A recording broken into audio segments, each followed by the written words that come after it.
We're at the dawn of the Aquarian age. Aquarians are friendly, humane and inventive. Many believe that the Aquarian age will bring about the long foretold brotherhood and sisterhood of mankind. To accelerate the transition into the Aquarian age, we need to dissolve idealistic inclinations in our subconsciousness and the collective subconsciousness. Ideologies are like the tower in Tarot card 16. Every idealistic tower will collapse eventually. When it collapses, idealistic thoughts, the man, and desires, the woman, go out of the window. The result is disillusionment. The enlightened message of the tower is let go. Let go of outdated ideals, beliefs, desires, and unreasonable expectations. For example, paralysis. Mind the choice of words, outdated. At the time of the Roman Empire, idealism was good because it moved civilization forward. Now, idealism is bad because it polarizes societies and alienates people. Let's have a look at how we can get rid of idealistic inclinations. The first step towards getting rid of idealistic inclinations is to recognize them. This is not easy because ideologies like to disguise themselves, for example, as morality. You can use the ideology checklist I used in the previous video. You can find it in the video description. Of course, idealism is not always bad. Devotion and idealism have their place. Devotion is a faculty of consciousness and we can use it for good and bad. Do we use idealism to do the things we do as good as we can? Or do we allow ideas to enslave and instrumentalize us? Let's end this little series about Hold by looking at the enlightened use of intelligence. Hold is the 8th path on the tree of life. This is the description of the 8th path. The 8th path is called a perfect intelligence. It is so called because it's the dwelling place of the primordial. It has no root in which it may abide other than the recesses of Irula, whence its essence emanates. Of course, our Hold isn't perfect yet. We perfect Hold when we root it in Chesed. Rooting Hold in Chesed means to use ageless wisdom as a guidance system for our intellect. Ageless wisdom originates in Chokmah. It arrives in Hold through the following passage. Chokmah, then the 16th path, Chesed, and the 29th path, Tifereth, and the 27th path, and then Hold. Chesed is the seat of cosmic memory.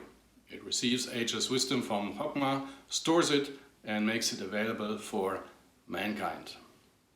As you can see, Chesed conveys ageless wisdom through the 29th path, illustrated by Tarot card 9, the Hermit. The Hermit is Chokmah. The recipient of ageless wisdom is Tifereth. Tifereth is the pivot of the tree of life, residing at its center. Tifereth receives the influences from above and conveys them to human personalities, which are made of Netzach to Malkuth. Tifereth relays ageless wisdom to Hold through the 26th path, the renewing intelligence.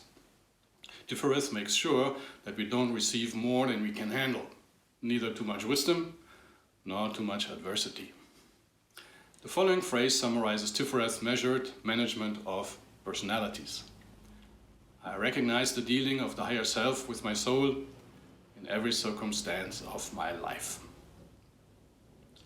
Tifereth reveals where Hold still holds separative and idealistic thoughts and renews Hold's cognitive comprehension of life. Tarot card 15 illustrates the renewing intelligence. It has the spectacular name, the Devil.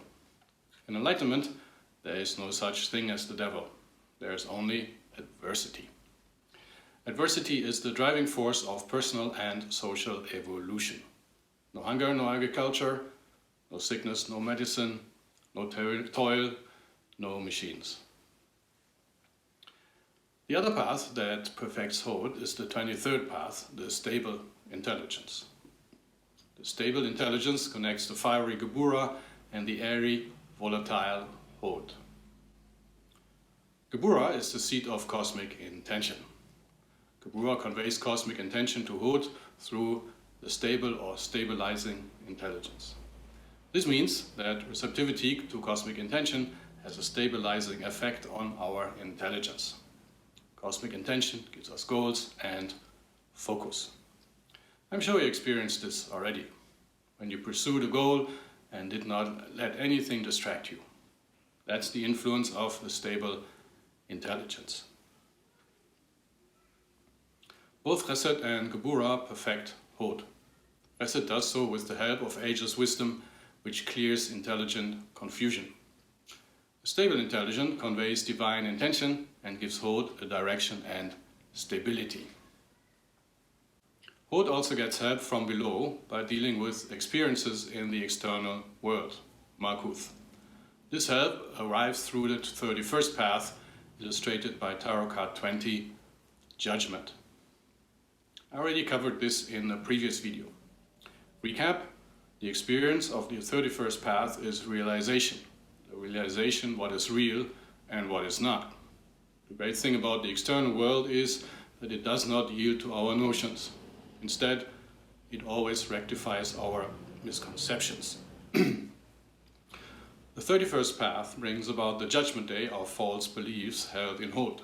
This is complementary to the beneficent help of Chesed. Chesed corrects false ideas with ageless wisdom. Experience proves false ideas wrong through failures. The Hebrew term of perfect is shalom. Shalom has the value 370. Shalom also means complete, finished, whole, sound, healthy, and, in particular, peace. Jerusalem, the city of peace or abode of peace, symbolizes a perfected Hod.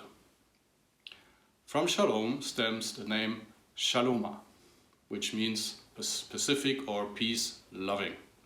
The English rendering of this name is Solomon.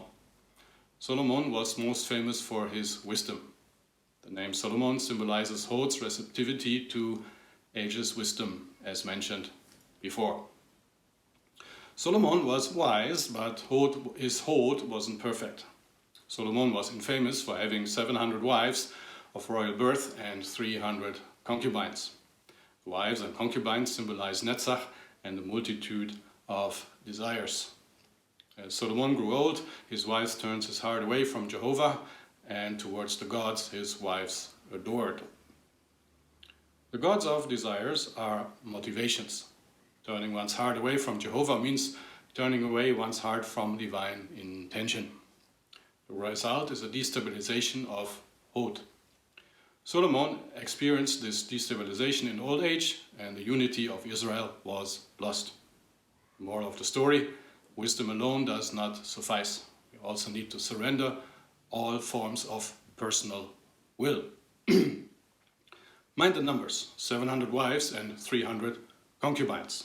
The number 7 refers to the 7 interior energy centers, and 3 signifies the 3 levels of consciousness: superconsciousness, self-consciousness, and subconsciousness.